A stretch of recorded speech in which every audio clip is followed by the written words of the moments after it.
canal O que é figura de linguagem. Pessoal, antes da gente começar a falar de figura de linguagem, antes de tudo, a gente tem que entender primeiro o que é o sentido denotativo e o sentido conotativo, tá ok?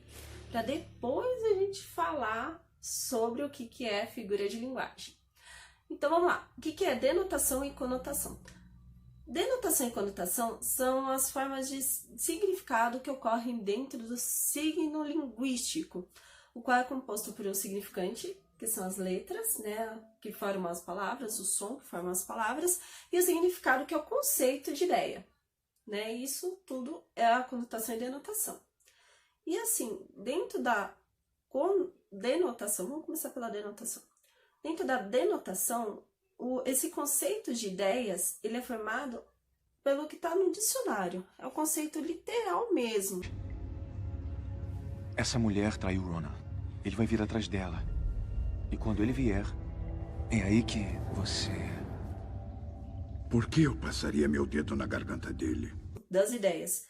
Então, se eu falar que aquilo é um cachorro, aquilo vai ser um cachorro. No sentido literal da palavra, do jeitinho que tá no dicionário. Tanto que denotativo começa com D, de dicionário. Tá legal? Então, sempre que a gente falar de sentido denotativo, é o sentido do dicionário. O mesmo sentido do dicionário, aquele sentido assim, objetivo. É aquilo e pronto, tá? Já a conotação já é diferente, que é o nosso sentido figurado, né? É quando a gente usa uma palavra com outro sentido, que não é o mesmo sentido do dicionário. Sente. Mas bem ou mal vestido, eu sou um homem. Em sentido figurado. Em sentido contrário? Por exemplo, se eu falar, aquele cara é um cachorro, quer dizer que eu tô me referindo à índole dele, né? De não ser uma índole muito legal. Então, quando eu falar cachorro, nesse caso, do sentido figurado, eu não vou usar com o mesmo sentido que está lá no dicionário, vou usar com outro sentido. E quando a gente fala de usar a palavra com outro sentido, com sentido figurado, a gente está falando de conotação. E é aí, dentro da conotação, que as figuras de linguagem moram. E assim, o que são as figuras de linguagem? Também chamada de figuras de estilo. Adoro estilo.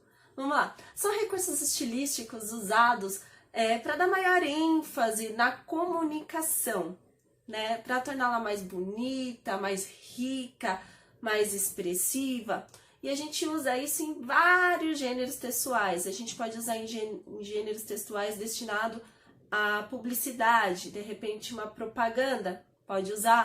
A gente pode usar isso no poema, a gente pode usar isso na poesia, a gente pode usar isso num conto, a gente pode usar isso em várias situações. Várias situações se aplica a figura de linguagem, né? As figuras de linguagem. Várias delas, inclusive, a gente usa no nosso cotidiano, muitas vezes sem nem saber que aquilo é uma figura de linguagem.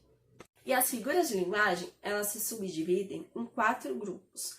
Então, assim, eu pensei em dividir também meus vídeos para explicar as figuras de linguagem em 4 grupos, porque senão vai ficar um vídeo muito longo, que a gente tem mais de 20 tipos de figuras de linguagens diferentes, tá?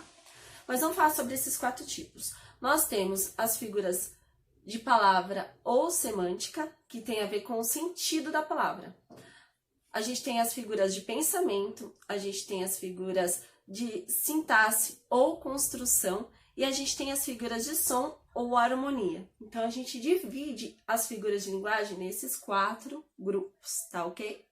E dentro desses 4 grupos, a gente vai começar falando das figuras de palavra ou figura semântica, que entra a metonímia, a metáfora, a catacrese, a sinestesia e a perífrase.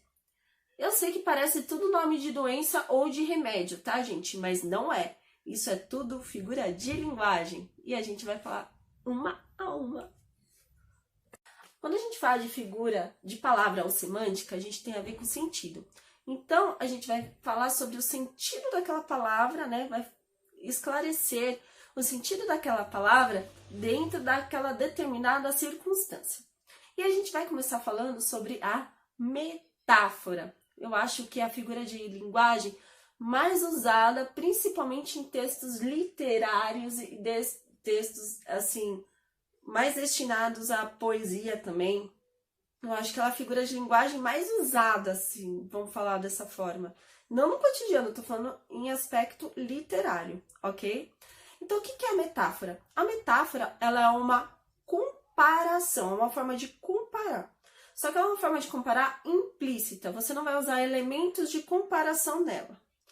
Por exemplo, eu posso falar que fulano é minha luz. Não é que a pessoa se metamorfoseou em luz para mim. Não é isso. Eu estou comparando essa pessoa à luz, a importância da luz, né? Então, essa comparação é uma comparação implícita. Por exemplo, a música lá do... Ih, esqueci o nome do cara. Enfim, né? Do Fagner, lembrei.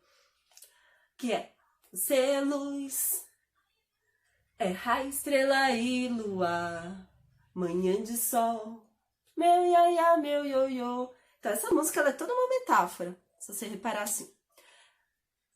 Não liguem que eu cantei, tá, gente? Não cantei muito bem, mas a gente supera. O importante é entender. Então essa música ela é toda uma metáfora. O que acontece nela? Você repara que ela tem uma comparação. Tipo, você é luz, é raio, é estrela, é luar. Então eu tô comparando a pessoa como se ela fosse a luz, como se ela fosse a estrela, ou como se ela fosse o luar. A importância desses elementos dentro da minha vida. Só que eu não uso a palavra como. Por isso que a gente fala que ela é uma comparação implícita. Né? Que ela é uma forma de comparação que não dá tanto na cara que ela é uma comparação. É uma forma de comparar. Ou quando eu falo fulano é um cachorro. Eu estou comparando as atitudes daquela pessoa, né, desse fulano, com as atitudes de um cachorro. Só que não de uma forma legal, tá? Que a gente usa cachorro de uma forma pejorativa, que não é legal. Então, assim, é uma forma de comparação implícita. Não vai aparecer a palavra como, mas a gente está comparando. A nossa próxima figura de linguagem, né, é a comparação. Bom, o próprio nome diz, né? A gente vai comparar. Só que diferente da metáfora, dessa vez a gente vai ter trabalhar a comparação explícita. Você vai dar na cara que é uma comparação. Você vai usar elementos que dão na cara que é comparação. Você vai usar palavras que dão na cara que é comparação, tá? Lembra da sua mãe quando ela estiver falando da sua prima ou do seu primo? Aquilo é uma comparação. Por exemplo, por que você não é como seu primo, que passou em 5 vestibulares? Aquilo é uma comparação.